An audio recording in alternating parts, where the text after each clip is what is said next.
श्री स्वामी समर्थ. तुमच्या सर्वांचं पुन्हा एकदा माझ्या GVR डिझाईन या चॅनलमध्ये खूप स्वागत आहे. आज मी तुम्हाला आरी वर्कमध्ये सुंदर आणि सिंपल अशी स्लीव्सची डिझाईन दाखवणार आहे. इथे आधी मी स्ट्रेट लाईन काढून घेतलेली आहे आणि जी आपली फर्स्ट लाईन आहे तिथे आधी आपल्याला शुगर बीडने वर्क करायचं आहे. इथे मी आधी शुगर बीड घेतलेले आहेत आणि मी शुगर बीडने पूर्ण लाईन वर्क करून घेणार आहे. जेव्हा आपण शुगर बीडचा वापर करतो किंवा जेव्हा आपण बीड लोड करण्यासाठी घेतो तेव्हा आपल्याला 23 नंबरची निडल वापरायची असते, जे की आरी वर्कमध्ये 23 नंबरची निडल म्हणजे 0.55 mm जी निडल येते ती आपल्याला यूज करायची असते. आणि इथे मी त्याच्यासोबत नायलॉन थ्रेड घेतलेला आहे. तुम्ही जर पॉलिस्टर आपला मशीन थ्रेड असतो त्याने केलं तरीही चालेल. आता इथे आपलं शुगर बीडने वर्क करून झाल्यानंतर इथे आता मी गोल्डन बीड घेतलेले आहेत. हे golden Beed 3 mm golden Beed आहेत. आपली सेकंडवाली लाईनसुद्धा गोल्डन बीडने वर्क करून झालेली आहे. जी आपली स्लीव्सची फ्रंट नेक बॅक नेकची जी आपली मेन बॉर्डर असते ती बॉर्डर इथे मी छान ब्रॉड अशी बनवणार आहे. आता आपली गोल्डन बीडने वर्क करून झाल्यानंतर इथे मी स्टोन चेन घेतली होती. स्टोन चेन मी इथे लावून घेतलेली आहे आणि तुम्ही इथे बघू शकता की मी जी स्टोन चेन घेतलेली आहे ती छोट्या साईजची आहे, म्हणजे छोट्या खड्यांची आहे. याच्यापेक्षासुद्धा मोठ्या खड्यांची स्टोन चेनसुद्धा मिळते. स्टोन चेन चिटकवण्यासाठी इथे मी फॅब्रिक ग्लूचा वापर केलेला आहे.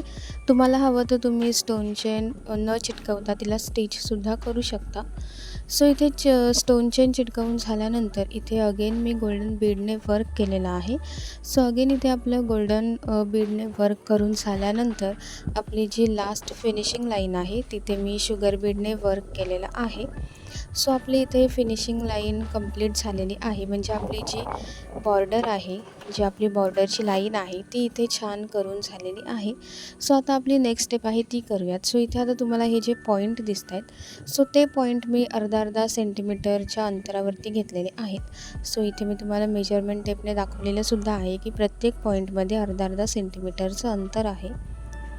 इथे अर्धा सेंटीमीटरचं अंतर घेऊन झाल्यानंतर इथे आता मी फॅब्रिक ग्लूने पहिले ग्लूचे पॉईंट काढून घेतलेले आहेत आणि त्याच्यावरती आपल्याला आपला जो स्क्वेअरचा कुंदन असतो, इथे मी स्क्वेअरचा कुंदन छोट्या साईजचा घेतलेला आहे. इथे मी स्क्वेअर कुंदन घेतलेला आहे जो इथे मी लावून घेतलेले आहेत. यांना आपल्याला 1 ते 5 मिनटं सुकण्यासाठी द्यायचे आहेत.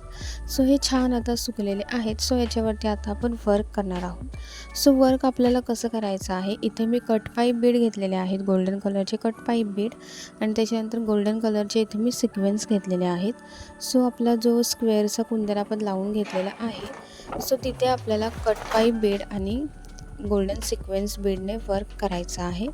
इथे आता तुम्हाला दिसतच असेल की मी आधी कट पाईप बीड घेते आणि त्याच्यामध्ये मी गोल्डन जो सिक्वेन्स आपण घेतलेला आहे तो सुद्धा मी त्याच्यामध्ये लोड करून घेते.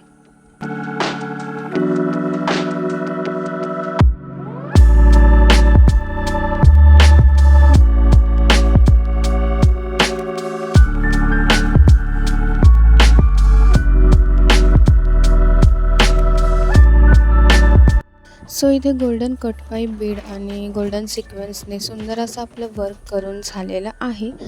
आता आपलं जे मधले जे स्क्वेअर आहेत कुंदन तिथे आता आपण वर्क करूयात. तिथे वर्क करण्यासाठी सुद्धा मी एक शुगर बीड घेतलेला आहे आणि एक गोल्डन सिक्वेन्स घेतलेला आहे. शुगर बीड आणि गोल्डन सिक्वेन्स आपल्याला एकत्र लोड करून घ्यायचे आहेत. आपण बुट्टा वर्क जसं करतो तसं आपल्याला इथे करायचं आहे. प्रत्येक स्क्वेअरच्या पॉईंटवरती मी शुगर बीड आणि सिंगल सिक्वेन्स लावून घेतलेला आहे. त्याच्यानंतर आता तुम्हाला स्क्वेअरच्या मध्ये जी एम्प्टी जागा दिसते तिथे आपल्याला बुट्टा वर्क करायचा आहे. इथे मी गोल्डन सिक्वेन्स घेतलेला आहे आणि शुगर बीड घेतलेला आहे सिंगल, आणि त्याने आता आपण इथे बुट्टा वर्क करतोय. सिक्वेन्स आणि शुगर बीडने बुट्टा वर्क कसं करायचं किंवा सिक्वेन्स लोड कसे करायचे हे जर तुम्हाला माहीत नसेल तर मी व्हिडिओ ऑलरेडी अपलोड केलेली आहे. ती तुम्ही बघितली नसेल तर मी लिंक डिस्क्रिप्शनमध्ये देते, ती तुम्ही नक्की बघा. त्याच्यामध्ये मी तुम्हाला एकूण 5 टाईपमध्ये सिक्वेन्स लोड कसे करायचे ते सांगितलेलं आहे. सो इथे बुट्टा वर्क करून झाल्यानंतर आपली जी नेक्स्ट स्टेप आहे ती आहे हँगिंग म्हणजे लटकन. सो इथे मी सुंदर असे लटकन लावून घेते आहे. सो आता इथे तुम्हाला दिसतच असेल की पहिले मी गोल्डन कट पाईप बीड, त्याच्यानंतर golden Beed, again cut pipe Beed, again golden Beed, again cut pipe Beed, again golden bead आणि त्याच्यानंतर ड्रॉप शेप बीड आणि अगेन मी गोल्डन बीड अशा वेमध्ये इथे मी लटकन लावून घेते आहे. सो इथे मी cut pipe bead, golden bead आणि आपले जे ड्रॉप शेपचे बीड असतात त्याचा वापर केलेला आहे लटकनसाठी. खूप सुंदर आणि छान असे हे लटकन दिसत आहेत. सो इथे आता मी प्रत्येक थोड्या थोड्या अंतरावरती लटकन लावून घेते.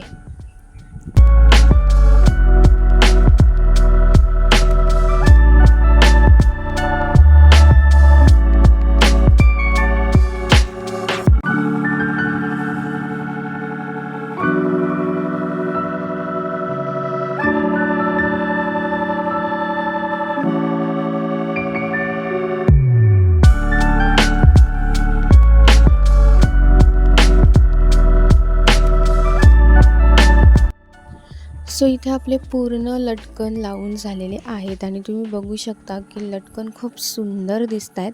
आणि इथे लटकन लावण्यासाठी मी पिंक कलरचा थ्रेड घेतलेला आहे. पण लटकन लावण्यासाठी आपल्याला व्हाईट किंवा ब्लॅक ह्या दोनच थ्रेडचा वापर करायचा असतो. एक तर तुम्ही व्हाईट थ्रेड घ्या किंवा ब्लॅक थ्रेड घ्या. सो इथे आपले सुंदर असे लटकन तयार झालेले आहेत आणि ही स्लीव्स डिझाईन खूप सुंदर दिसते. तुम्हीसुद्धा तुमच्या ब्लाऊजवरती ही डिझाईन नक्की ट्राय करून बघा. खूप सिंपल आहे, खूप अट्रॅक्टिव्ह आहे. सिंपल सोबर आणि छान अशी ही आपली डिझाईन आहे.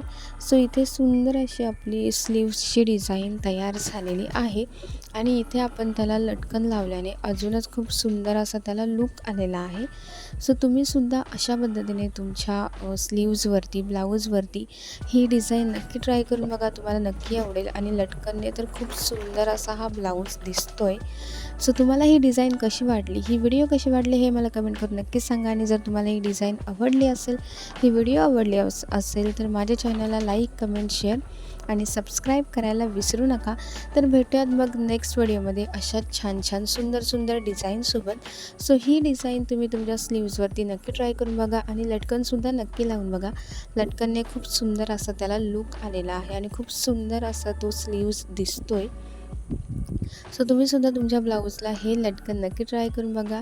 आणि कट पाईप बीड आणि ड्रॉप शेप बीडने खूप सुंदर असा लूक आलेला आहे लटकनला. सो तुम्हीसुद्धा ही डिझाईन तुमच्या ब्लाऊजवरती नक्की ट्राय करून बघा. तर भेटत नेक्स्ट व्हिडिओमध्ये. थँक्यू.